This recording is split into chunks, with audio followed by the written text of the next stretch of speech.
ব্যক্তিগত জীবনের একটা ঘটনা আপনাদের সাথে শেয়ার করছি। এটি হচ্ছে গোলাপ বাগান। আপনারা জানেন বাংলাদেশে একটা মাত্র গ্রাম আছে যেটা খুব আলোচিত গ্রাম, এটাকে মানুষ গোলাপ গ্রাম বলে, যদিও এটার অন্য একটা নাম আছে, এটা সাভারে। তো গোলাপ গ্রামে প্রচুর গোলাপ চাষ হয়। বাংলাদেশের যেই গোলাপের যে চাহিদা, সেই চাহিদার 70% বেশি এই গোলাপ গ্রামে হয় চাষাবাদ। তো এই গোলাপ গ্রামের একটা ঘটনা, সেটি হচ্ছে যে আমাদের এখানে একটা স্কুল আছে, সেই স্কুলের পাশে একটা বড় গোলাপ বাগান আছে। এই বাগানের যিনি মালিক, তার মাকে নিয়েই মূলত আমার এই ঘটনার বিশ্লেষণ। তিনি প্রায়ই আমাকে হচ্ছে যে যখনই আমি ওই স্কুলে যেতাম, স্কুল যেহেতু গোলাপ বাগানের পাশে, স্কুলে যাওয়ার সময় ওই গোলাপ বাগানটার পাশ দিয়ে যেতে হয়। তো যখনই যেতাম তিনি একটা হাসি দিতেন, হাসি দিয়ে বলতেন, নাও তুমি তোমার স্কুলের বাচ্চাদেরকে ফুল দিও। তিনি আমাকে কিছু ফুল দিতেন, এটা তিনি প্রায় করতেন, এবং আমি বাচ্চাদেরকে গিয়ে ফুল দিতাম, টিচারদেরকে ফুল দিতাম, তারা খুব খুশি হতো। কিন্তু ফুল যে কোত্থেকে আনতাম, বাচ্চারা বিভিন্ন সময় প্রশ্ন করলে আমি উত্তরটা দিতাম না, বলতাম যে এখান থেকে দিয়েছে। আবার যখন দিতে যেতাম তখন দেখা যাচ্ছে ক্লাসের সময় হয়ে গেছে, ক্লাসে যেতে হবে, ক্লাসে তাড়াতাড়ি করে ক্লাসে ঢুকে গেছি, যে কারণে হয়তো ওইটা শেয়ার করার মতো সময় পাইনি। বিভিন্ন কারণেই যারাই প্রশ্ন করেছে তাদেরকে উত্তরটা দিতে পারিনি যে আমি কোত্থেকে এই ফুলগুলা এনেছি। প্রায় এইরকম ঘটনা ঘটেছে।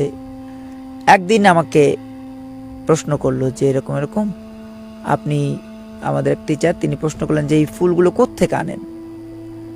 এত বড় বড় ফুল তো শুধু একটা বাগানেই হয়, একটা নির্ধারিত সাইজ, এটা ওই বাগানেই হয়, অন্য কোথাও ফুলের চাষ হয় না। খুব বড় ফুল হয় এবং কালারটা একটু গাঢ় হয়।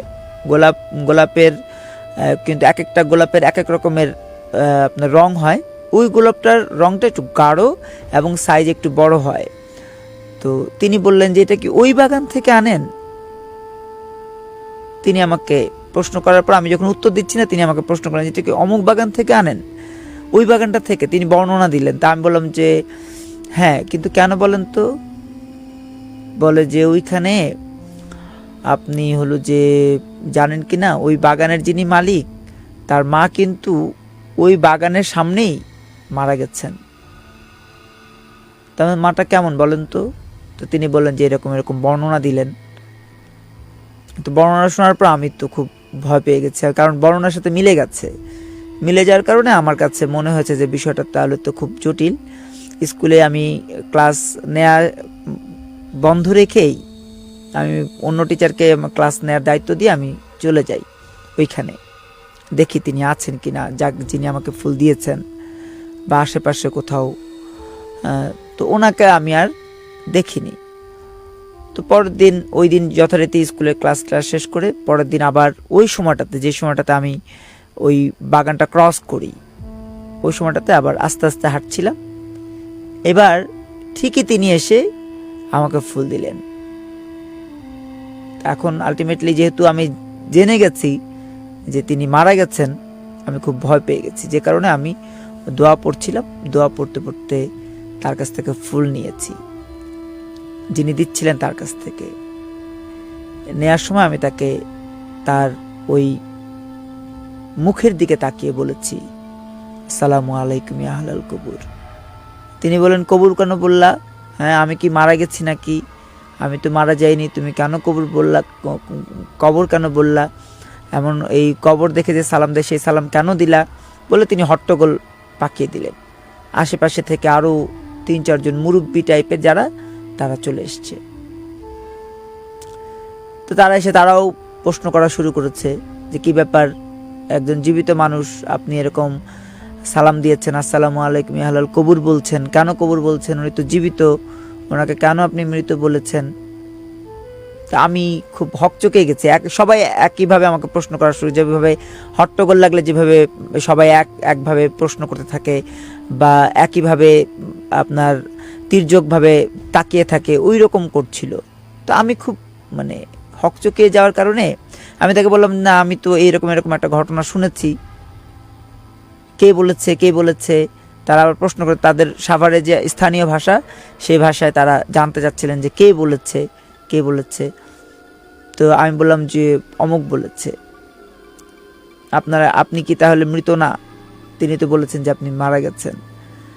তারা খুব যখন আমাকে জেকে বসেছে, এই কথা শুনে আরও ক্ষেপে গেছে। তখন আমার ঘুম ভেঙে গেছে, গভীর রাতে আমার ঘুম ভেঙে গেছে। এবং পুরো বিষয়টা আমি যখন পরদিন আবার স্কুলের পাশ দিয়ে যাচ্ছিলাম, ওই বাগানকে এড়িয়ে স্কুলে গেছি, ক্লাস করেছি, এবং ওই শিক্ষিকাকে আমি জিজ্ঞেস করেছি, আচ্ছা বলেন তো তার কবরটা কোথায়? ওই মহিলার কথা যে আপনি বললেন, কবরটা কোথায়? তিনি তখন বললেন যে তার কবর অমুক জায়গায়। আমি কবরের পাশে গিয়ে তার কবর জিয়ারত করেছি, এবং এর পরের দিন, মানে ওই কবর জিয়ারতের পরের দিন আমি আবার যথারীতি ওই জায়গাটা ওভারটেক করার সময়, বাগানটাকে ক্রস করার সময় তাকে আর আমি দেখিনি। এবং এরপর থেকে আমার কাছে কেন যেন মনে হয়েছে তিনি চাইতেন যে আমি যেন তার জন্য দোয়া করি। হয়তো তার সন্তানদের কাছেও তিনি দোয়াটা চাইতেন, এলাকারবাসীর কাছেও তিনি দোয়া চাইতেন।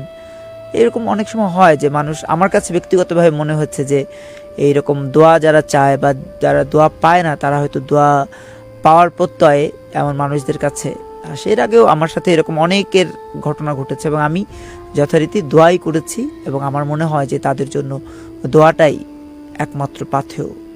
যিনি চলে যান, তার জন্য দোয়া ব্যতীত আর কিছুই করার থাকে না আমাদের।